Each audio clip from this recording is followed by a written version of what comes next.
자, 김병진의 사이연서 부산 산업과학혁신원 김병진 원장 함께합니다. 어서 오십시오. 어서 오십시오. 네, 반갑습니다. 과학 이야기를 해야 되는데 오늘 무슨 얘기를 나눕니까? 예, 우리 부산 지금 최근에 보면은 뭐 노년 인구 늘고 예. 청년 인구 줄고 그래서 미래가 안 보인다 뭐 이런 얘기도 하는데 네. 한편으로는 또 부산에 많은 대학들도 있고요. 자연 환경이나 이런 것도 되게 좋기도 하고 그래서 앞으로는 좀 더 발전하지 않을까 이런 기대도 많이 하게 됩니다. 네. 그리고 이럴 때 이제 미래를 위해서 가는 길 중에 그 역량이라는 게 굉장히 중요한데요. 그 역량 중에 과학기술 혁신 역량이라는 거에 대해서 오늘 한번 알아보려고 준비를 좀 했습니다. 네, 앞으로 더 잘 되지 않을까 기대한 지가 너무 오래돼가지고. 아시네. 혁신 역량을 뭐 보유하고 있는가 알고로 한다고 하셨는데 혁신 뭐 이런 말은 많이 한다 예, 아닙니까? 근데 그렇죠. 혁신 역량이라는 게 뭐고 또 이걸 어떻게 평가하는 겁니까? 혁신 우리 쉽게 다 얘기하면 혁신 얘기하고요. 그다음에 거기에서 혁신하기 위한 역량도 필요하다는 얘기들도 많이 네. 합니다. 그런데 이런 부분들에 대해서 우리가 단어는 쉽게 쓰는데 예. 그 실제로 이게 뭔지 이렇게 하면 잘 설명을 못 하시죠. 네네. 그래서 이제 이런 거를 과학기술 관점에서 조금 얘기를 해보면요. 예. 이제 한 국가가 과학기술 분야를 혁신하고 또는 이거를 개선을 해서 결과적으로는 경제 사회적으로 가치가 있는 성과를 산출할 수 있는 능력이다 이렇게 정의를 합니다. 그래서 이 혁신 역량은 한편으로 보면 지금의 수준이라든지 뭐 이 비교의 이런 걸 따진다기보다는 예, 예. 앞으로 얼마나 더 잘할 수 있는지 이런 능력들을 종합적으로 판단하는 거죠. 그래서 이제 이런 비슷한 지수로서 그 유럽연합에서는 유럽 혁신 지수라는 걸 얘기도 하고요. 예. 그다음에 세계경제 포럼에서는 매년 다보스 포럼 할 때 세계 경쟁력 보고서를 발표하기도 합니다. 그래서 이제 우리나라 같은 경우에는 일단 여러 가지 혁신 역량에 대한 보고서들이 있긴 한데 그 중에서 한국과학기술기획평가원 키스텝이라고 줄여서 얘기하는 것에서 네네. 매년 OECD 국가들을 상대로 그 국가 간의 과학기술 혁신 역량이 얼마나 되는지에 대해서 산출을 해서 발표를 하고요. 이제 이거를 가지고 이제 우리가 우리나라는 17개 지자체로 나눠져 있지 않습니까? 그래서 이 지역별로는 이 과학기술 혁신 역량이 어떻게 분포되어 있는지를 이제 발표를 하는데 이거를 지역과학기술 혁신 역량 평가라고 얘기를 합니다. 네. 그래서 이 안에는 이제 그 지자체 내에 연구 인력이 얼마나 되고 연구 시설이 얼마나 되고 그다음에 경제적으로는 얼마나 산출이 되고 이런 것들을 복합적으로 해서 한 40개 넘는 지표를 가지고 5대 부분으로 해서 경쟁력을 비교를 해서 발표를 하고 있습니다. 네. 우리나라는 그럼 몇 등 정도 되는 거예요? 우리나라가 이제 OECD 국가 중에서 예. 35개 국가가 있는데요. 그 중에서 이제 작년 결과 그러니까 작년 초에 발표된 2019년도께 작년 초에 발표됐는데 이게 7위였습니다. 그래서 1위는 미국이고 뭐 스위스, 네덜란드, 일본, 독일, 이스라엘 이 정도 되는데 그다음에 우리나라 7위권 정도로 해서 상당히 좀 높은 수준으로 괜찮아요. 발표가 네. 되고 있습니다. 예, 우리나라가 전체 35개 나라 중에서 7위다. 이거 굉장히 뿌듯한데 부산은 어떻습니까? 예, 그래서 이제 왜 웃으세요? 올해 이제 안 그래도 1월달에 이제 이 작년 결과들을 발표를 했는데요. 예, 예. 부산의 혁신 역량을 이제 지수화해서 이제 점수로 발표된 점수는 9.613점 정도 되는데 우리 대한민국 17개 지자체 있지 않습니까? 예. 그 중에 7위였습니다. 근데 이제 이게 전년도 대비해서는 이제 순위상으로는 한 계단 상승했고요. 근데 이제 한편으로 보면 전국의 평균값이 혁신 역량 지수의 평균값이 10.75 정도 되거든요. 예. 우리가 전국 평균보다 한 1.1 정도 낮은 뭐 그 정도 되는데 일단 전국 1위는 경기도입니다. 이게 6년 연속 네. 이제 경기도 하고 있고요. 그다음에 이제 서울, 대전 이게 탑3라고 얘기를 하는데 그렇게 돼 있고 그다음에 이제 경북, 울산, 충북 그다음에 이제 부산 우리 7위 정도 되겠습니다. 그러니까 경기도는 딱 생각하기에는 판교 테크노밸리가 생각이 나고. 그렇죠. 서울은 뭐 테헤란에 뭐 바글바글하고. 엄청나죠. 예. 대전은 여기는 뭐 원래부터 과학과 예, 연구다. 예. 근데 경북, 울산, 충북은 조금 울산은 그래요. 뭐 이렇게 공업 도시니까 그렇다고 네, 치더라도. 경북은 우리가 이제 하나 간과하고 있는 것 중에 하나가 포항제철이라는 엄청난 곳이 있고 거기에 포스텍이 있고 예. 그다음에 이제 대경과학원도 걸쳐져 있고 그래서 생각외로 과학기술 혁신 역량이 높은 순으로. 저 갑자기 안동 생각했는데. 그래서 경북도 예. 한편을 보면 예. 우리나라에서 제일 큰 도 중에 하나지 않습니까? 그렇죠. 경북이. 예. 그래서 거기도 불균형의 도시입니다. 충북은요. 충북. 네. 충북 같은 경우에는 오송 이제 바이오 바이오. 클러스터를 아. 중심으로 해서 국가 시설과 많은 대학들이 위치가 되어 있죠. 이게 하나 있어야 뭔가 되네. 의아하다 하다가 하나씩 설명드리니까 예. 아 하는데 뭔가 원인은 다 있습니다. 그러니까. 근데 다 우리 있네. 부산이 사실 명색이 제2의 도시인데 예.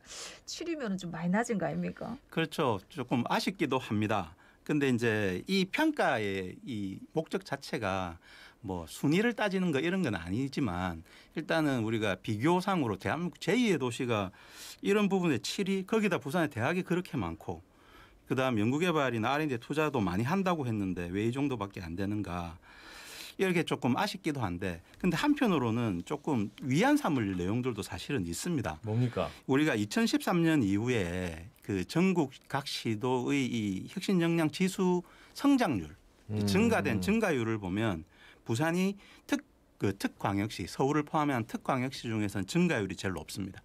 원래부터 너무 떨어져서. 그게 가장 성장이 큰 원인은 높다는- 그겁니다.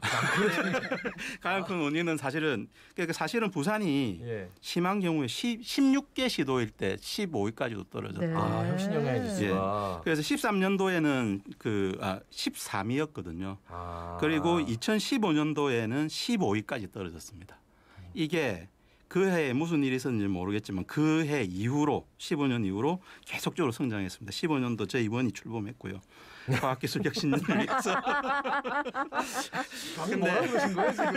아 본인 원이 출범을 해서 혁신 영향 지수가 올라갔다 뭐 이렇게. 꼭 뭐 저희 그건 아닌데. 정말 우연이네요. 그죠? 그 원을 설립할 만큼 관심을 많이 가지게 됐다. 이렇게 이 정책의 변화가 네. 일어난 거라고 네. 보시면 되죠. 그러면서 R&D와 과학기술에 대한 투자들이 갑자기 늘어나고 사회적인 분위기도 이런 데 좀 더 열심히 하자는 분위기로 바뀐 결과라고 보고요. 네. 근데 여전히 이제 이 양극화, 그러니까 아까 제가 탑3라고 말씀드렸는데요. 예. 경기, 서울, 대전 여기의 를 제외하고 그 외의 도시 4위부터 이 도시 어디도 이 대한민국 전체 평균을 따라가는 데가 없습니다. 아. 심지어 이제 경기 같은 경우에는 이 수준이 22.8점이거든요. 네. 근데 이제 아까 부산은 9점대였잖아요. 그러니까 평균을 맞춘 거네요, 우리.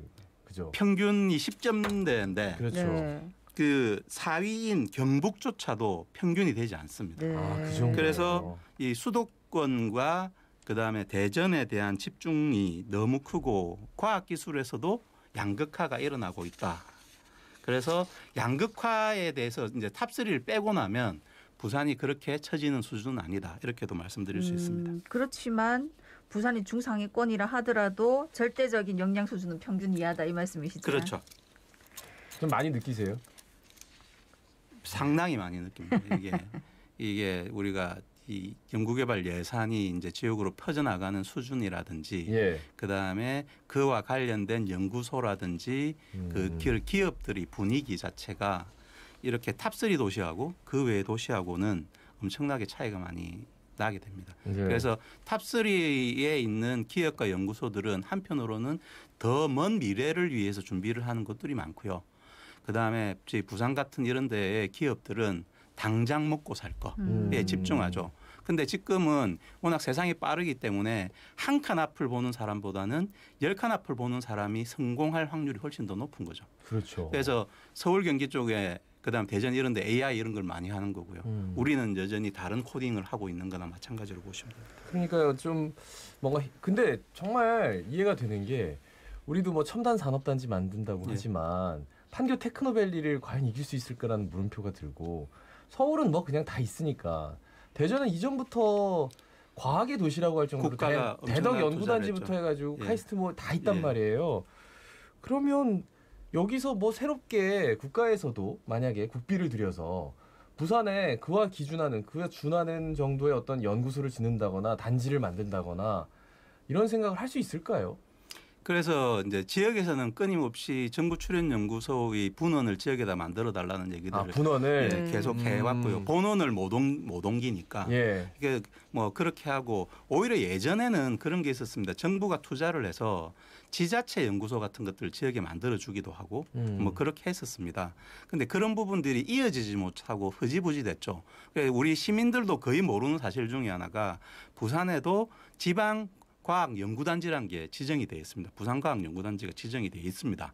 아, 진짜요? 이게 어디에 되어 있냐면 네. 우리 지사산단 아, 주변이 네. 이제 지방과학연구단지로 지정이 되어 있는데 지정만 해놓고 어떤 지원이나 활동들이 없는 거고요. 아, 거기 그리고, 아직도 좀 예. 빈대 많은데. 12년도에 그 저도 관여를 했습니다. 부산 연구개발 특구 지정도 받았지 않습니까? 예, 예. 네. 그것도 강서의 산업단지 중심으로 모여져 있습니다. 음. 그러다 보니 이제 이런 연구자들하고 이어지지도 못하고 그다음에 그걸 촉발시키기 위한 추가적인 R&D 활동을 할 수 있는 투자들이 정부에서 이루어져야 되는데 예, 예. 그런 부분들이 좀 부족한 거죠. 그러니까 뭐 다른 도시랑 비교해가지고 뭐 비슷하게 만들거나 해가지고 경쟁력이 전혀 없는 것 같고 부산만의 뭔가가 필요할 것 같은데 획기적인 게 필요해요. 예, 그 부산은 뭘 못하고 잘하는 건 또 뭐가 있습니까? 그래서 이 부산에 이제 아까 제가 이 혁신 역량 지수가 5대 부문으로 나눠져 있다고 말씀드렸는데요. 네.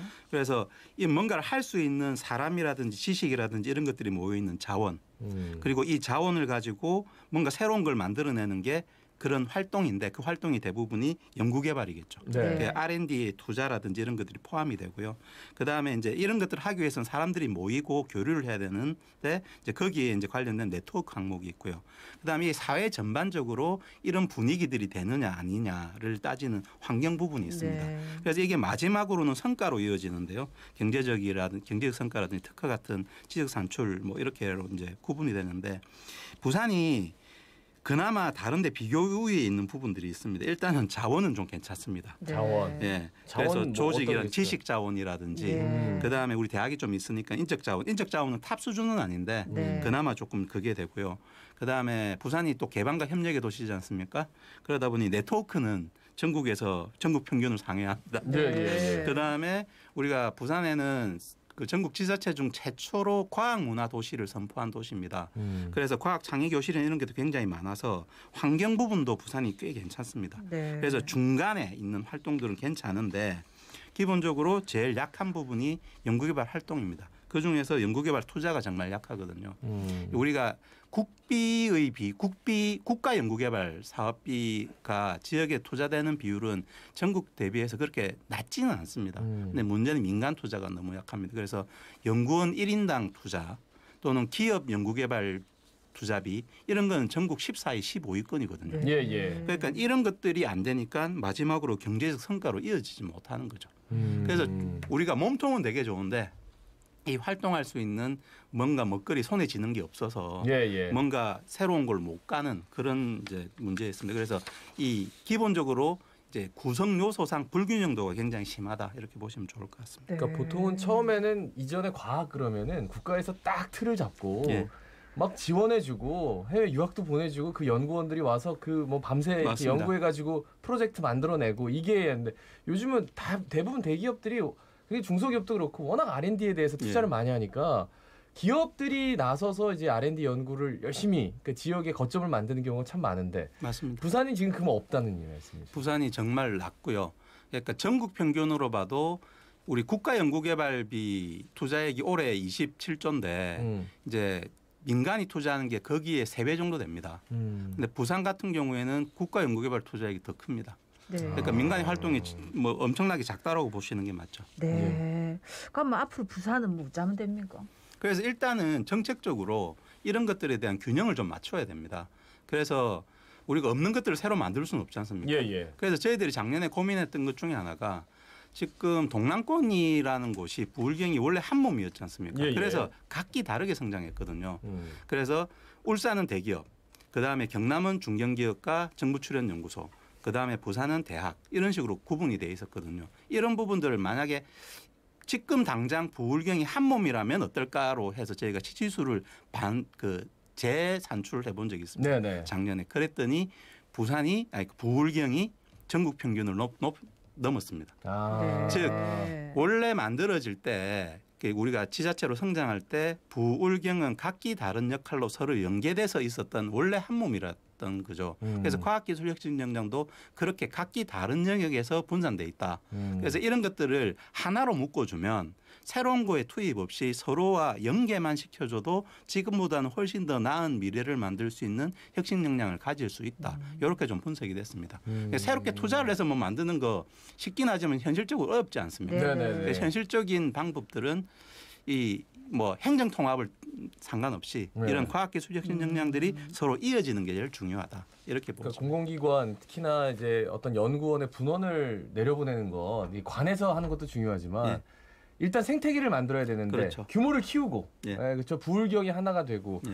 사실 울산에서도 이제 수소 연구가 굉장히 좀 활발한데 네. 그걸 이제 선박으로 도입한다 뭐 이런 얘기도 있는데 아직까지는 초보적인 단계인 것 같아가지고 대학이나 이런 부분들은 부산이 훨씬 더 강합니다. 네. 아, 거기에 그러니까. 기반 기술들은 부산에서 이미 다 하고 있는 거고요. 음. 근데 울산은 조선소가 있는 거죠. 네. 근데 거기에 대한 모듈이나 이런 것들도 하는 데는 부품이나 이런 건 또 부산에 있고요. 예. 그다음에 기초 엔지니어링 기술은 부산이 강하고 음. 뭐 이런 부분들이 분산되어 있습니다. 거기에 들어가는 전기라든지 재료에 대한 정부 연구소는 또 경남에 있습니다. 네. 아. 그러니까 지금 지자체로 카문을 갈라놓으면